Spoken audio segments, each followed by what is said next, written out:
बच्चों, आज मैं आपको कक्षा 11 अनिवार्य हिंदी में मीरा का पाठ पढ़ा रही हूँ। मैं पहले मीरा का परिचय दे रही हूँ, उसके बाद मैं मीरा के पद का अर्थ भावार्थ समेत बताऊँगी।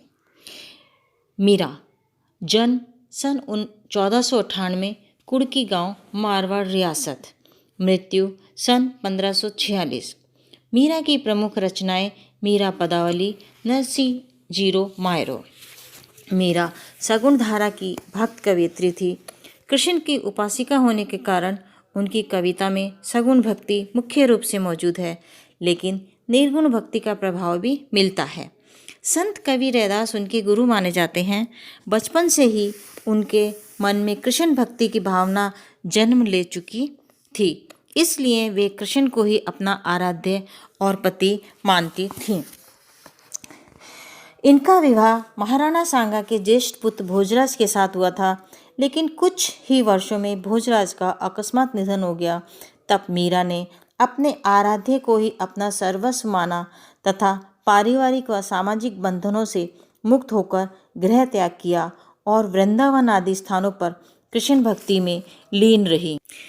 अन्य भक्तिकालीन कवियों की तरह मीरा ने भी देश में दूर दूर तक यात्राएं की। चित्तौड़ राजघराने में अनेक कष्ट उठाने के बाद मीरा वापस मेड़ता आ गई। यहाँ से उन्होंने कृष्ण की लीला भूमि वृंदावन की यात्रा की। जीवन के अंतिम दिनों में वे द्वारका चली गईं। माना जाता है कि वहीं रणछोड़ दास जी की मंदिर की मूर्ति में वे समाहित हो गई। उन्होंने लोक लाज और कुल की मर्यादा के नाम पर लगाए गए सामाजिक और वैचारिक बंधनों का हमेशा विरोध किया। पर्दा प्रथा का भी पालन नहीं किया तथा मंदिर में सार्वजनिक रूप से नाचने गाने में भी कभी हिचक महसूस नहीं की। मीरा मानती थी कि महापुरुषों के साथ संवाद, जिसे सत्संग कहा जाता था, से ज्ञान प्राप्त होता है और ज्ञान से मुक्ति मिलती है। अपनी इन मान्यताओं को लेकर वे दृढ़ निश्चयी थी। निंदा या बंदगी उनको अपने पथ से विचलित नहीं कर पाई। जिस पर विश्वास किया उस पर अमल किया।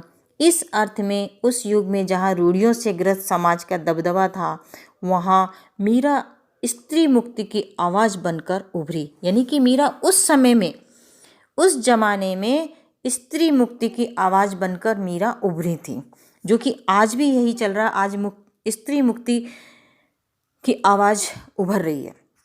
मीरा की कविता में प्रेम की गंभीर अभिव्यंजना है, उसमें विरह की वेदना है और मिलन का उल्लास भी। मीरा की कविता का प्रधान गुण सादगी और सरलता है। कला का अभाव ही उसका सबसे बड़ी कला है। उन्होंने मुक्तक गेय पदों की रचना की। लोक संगीत और शास्त्रीय संगीत दोनों क्षेत्रों में उनके पद आज भी लोकप्रिय हैं। उनकी भाषा मूलतः राजस्थानी है तथा कहीं कहीं ब्रजभाषा का प्रभाव है। कृष्ण के प्रेम की दीवानी मीरा पर सूफियों के प्रभाव को भी देखा जा सकता है। मीरा की कविता के मूल में दर्द है।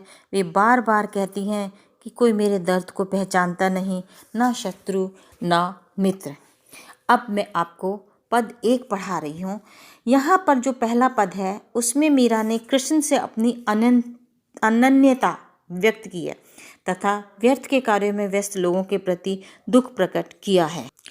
मेरे तो गिरधर गोपाल दूसरो ना कोई, जाके सिर मोर मुकुट मेरो पति सोई। छाड़ी दई कुल की कानी, कहा करी है कोई, संतन ठीक बैठी बैठी लोक लाज खोई। असुवन जल सींची सींची प्रेम बेली बोई, अब ते बेली फैली गई आनंद फल होई। दूध की मथनिया बड़े प्रेम से विलोई, दधी मत घृत काढ़ी लियो डारी दही छोई। भगत देखी राजी हुई जगत देखी रोई, दासी मीरा लाल गिरधर तारो अब मोही। मीरा कहती हैं कि मेरे तो गिरधर गोपाल हैं और मेरा कोई दूसरा नहीं है। मेरे सिर्फ और सिर्फ गिरधर गोपाल हैं। जाके सिर मोर मुकुट, जिनके सिर पर मोर मुकुट है, मोर का मुकुट लगा हुआ है, वही मेरे पति हैं। मीरा ये कह रही है कि मेरे सिर्फ और सिर्फ गिरधर गोपाल हैं, वही मेरे पति हैं, जिनके सिर पर मोर मुकुट है। छाड़ी दही कुल की कहानी कहा करिए कोई। चाहे लोग मुझे ये कहें कि मैंने अपने कुल की मर्यादा को त्याग दिया है, कहते रहें, मुझे उसकी परवाह नहीं है। संतन ठीक बैठी बैठी लोक लाज खोई, और संतों के साथ, साधु संतों के साथ सत्संग किया है। लोग कह रहे हैं कि ये उनके साथ बैठती है, उठती बैठती है, नाचती गाती है, तो इसने सारी लोक लाज खो दी। कोई बात नहीं, मुझे तो मेरे भगवान से मतलब है। आंसुअन जल सींची सींची प्रेम बोली बेली बोई। मीरा कह रही है कि आंसुओं से प्रेम, कृष्ण की प्रेम भक्ति में मीरा इतनी खो गई हैं कि उनकी आंखों से जल बहता रहता है। तो उस जल से प्रेम की बेली उन्होंने बो दी है, प्रेम रूपी बेल जो है वो बो दी है। यानी कि इतना मजबूत उनका प्रेम है कृष्ण के प्रति। अब तो बेली फैली गई आनंद फलोई, और अब तो वो बेल इतनी फैल गई है, अब तो सिर्फ आनंद ही आनंद है। यानी कि मीरा प्रभु भक्ति में लीन हो गई है। दूध की मथनिया बड़े प्रेम से बिलोई, दधी मत घृत काढ़ी लियो, दारी दही छोई।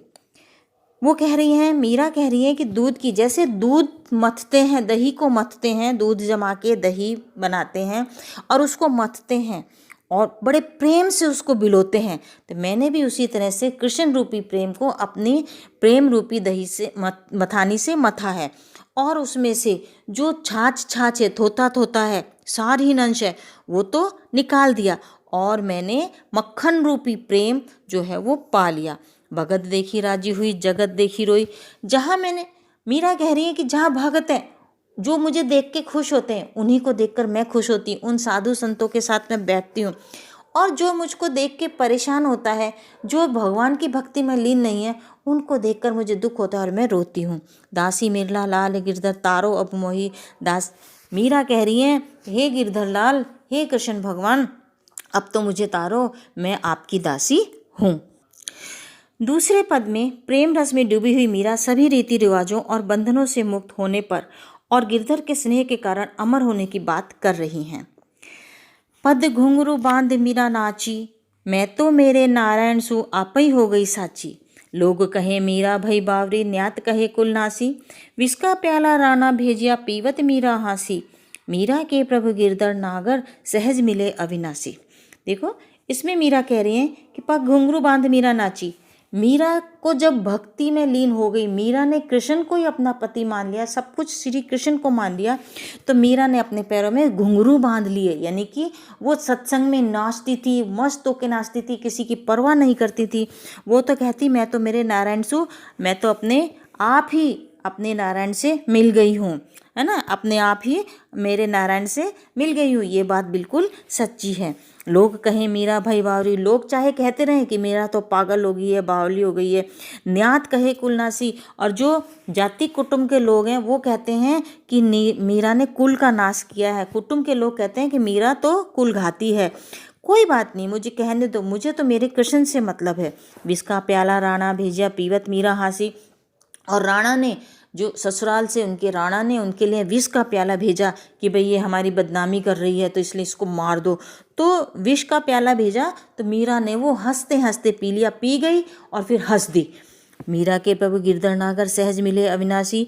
मीरा कह रही हैं कि स्वाभाविक रूप से, है ना, स्वाभाविक रूप से मुझे तो मेरे भगवान मिल गए हैं और मैं अपने प्रभु की हो गई हूँ।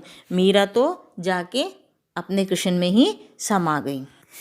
देखो, इसमें जो कठिन शब्द हैं, जैसे कानी, कानी मतलब मर्यादा, ढीग साथ में, बेली का अर्थ है प्रेम की बेल, विलोई का अर्थ है मथी, छोई का अर्थ है छाछ, सारहीनांश, आपही मतलब अपने आप ही, बिना प्रयास, साची मतलब सच्ची, न्यात मतलब कुटुंब के लोग, कुलनासी कुल का नाश करने वाली, विष जहर, पीवत पीती हुई, हासी मतलब हंस पड़ी, हंस दी, और सहज स्वाभाविक रूप से, अनायास।